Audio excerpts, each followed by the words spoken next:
दुनिया भर ਵਿੱਚ पंजाबी बोलन और समझण वाले दोस्तों ਨੂੰ अस्सलाम वालेकुम। मैं अली असगर ताज। मैनूं उम्मीद है मेरे सब दोस्त खैर अफीयत दे नाल होणगे।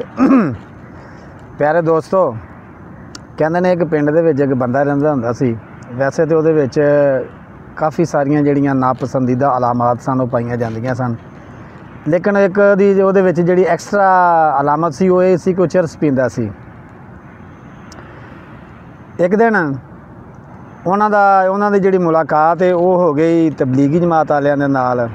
ते तबलीगी जमात वालियां दा ज़ाहिर है वो कोशिश करते हुंदे ने कि जिहड़ियां बुराइयां ने उन्हां दे उत्तों मना करदे ने और जिहड़ियां अच्छाइयां ने उन्हां दी तलकीन करदे ने। उन्होंने तबलीग कीती, वो जिहड़ा बंदा है वो उन्हें खैर तौबा कर लई, जिहड़ियां बुरियां आदतां सन वो छड्ड के चरस छड्ड के ते वो नेक आदमी बन गया। और नेक आदमी बनने तो बाद वो भी उन्होंने भी अपने उन्होंने नाल शामिल कर लिया। तबलीग जिस वेले उन्होंने करने वास्ते जाना तो नाल वो बशीर नूं भी नाल लै जाना। जिस वेले उन्होंने जाके किसी भी पिंड जाके तबलीग करनी ना तो एज ए एग्जाम्पल उन्होंने बशीर नूं उन्हां दे अगे पेश करना, जी ए साडे भाई बशीर ने, ये पहले चरस पींदे हुंदे सन ते हुणे माशाअल्लाह नेक आदमी हो गए ने, हुणे तबलीग करते हैं, हुणे नमाज पढ़ते हैं, हुणे नेकी दे काम करते हैं। वो ऐसा तो जिहड़ा ना पहले तो वो बंदे ने ना बशीर ने जो उन्होंने ये गल करनी बड़ा उन्होंने निमो झाना जहा होना कि यार पहले तो सिर्फ मेरे पिंड वालियां नूं पता सी कि मैं चरस पीना वा, तो हुण मैं नाल दे पिंडां दे विच भी जाना वा तबलीग करने वास्ते। तो पहले तो उन्होंने नहीं सी पता, हुण ऐसा उन्होंने भी दसी जाण डए ने। वो ऐसा इस ना होया कि जिहड़े नेड़े नेड़े दे पिंड सन ना उत्थे भी जिस वेले तबलीग करने वास्ते जाना ना तो सब तो पहली गल ही उन्होंने ये शुरू करनी, ए साडे बशीर भाई जान ने पहले ये चरस पींदे हुंदे सन, तौबा कर लीए, नेक आदमी बन गए ने, तो हुण जनाब साडे नाल तबलीग करदे ने। सैंपल के तौर पर एग्जाम्पल के तौर पर जनाब भाई बशीर नूं उहदे अगे दुनिया के अगे उन्होंने पेश करना।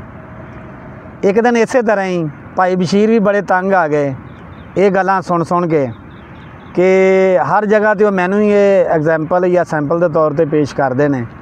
इस तरह ही एक दिन जाके हाले जाके उन्होंने तबलीग शुरू ही की है।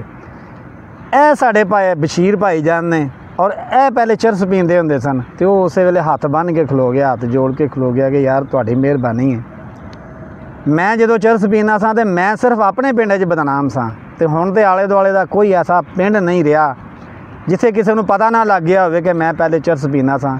यानी कि जो मैं चरस पीना सा उदों एडा बदनाम नहीं सा जिन्ना मैं चरस छड्ड के बदनाम हो गया वा। ये जिहड़ी गल है ना इहदा तल्लक है 10 मई दे नाल। 10 मई तुहानूं पता है पाकिस्तान ते इंडिया की एक मुख्तसर जी छोटी जी जंग हुई है, जिहदे विच पहलियां जिहड़ियां रिपोर्टां आईयां ने उहदे विच इंडिया के 5 त्यारे तबाह होए, फिर 6 त्यारे तबाह होए, फिर 7 त्यारे तबाह होए।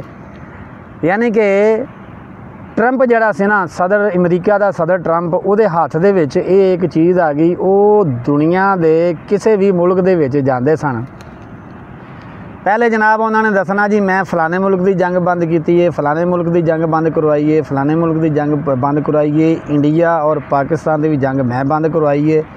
और वो पहले तो 5 त्यारां का जिक्र करते रहे, फिर 6 त्यारां का जिक्र करते रहे और अखीर के उत्ते जी जापान के उन्होंने तकरीर की थी उन्होंने 7 त्यारां का जिक्र किया कि इंडिया के पाकिस्तान ने 7 त्यारे जोड़े ने वो तबाह किए हैं। लिहाजा गल वो ही बन गई है कि इंडिया ने भी जरा ना अखीर ट्रंप के अगे हाथ जोड़ के खड़ा हो गया है कि माई बाप जिहड़ी गल तुसी कहंदे हो, जिहड़ी डील तुसी साडे नाल चाहते हो, जो चीज़ तुसी चाहते हो असीं तुहाडे कोल परचेज़ करनी शुरू कर दिंदे हां, असीं खरीदना शुरू कर दिंदे हां, साडी जान बख्श दिओ। साडे त्यारिਆਂ ਨੂੰ ਤੁਸੀਂ ना तुसीं जिहड़ी तादाद वधाई जाण दे हो ना ये साडी जान बख्श दिओ।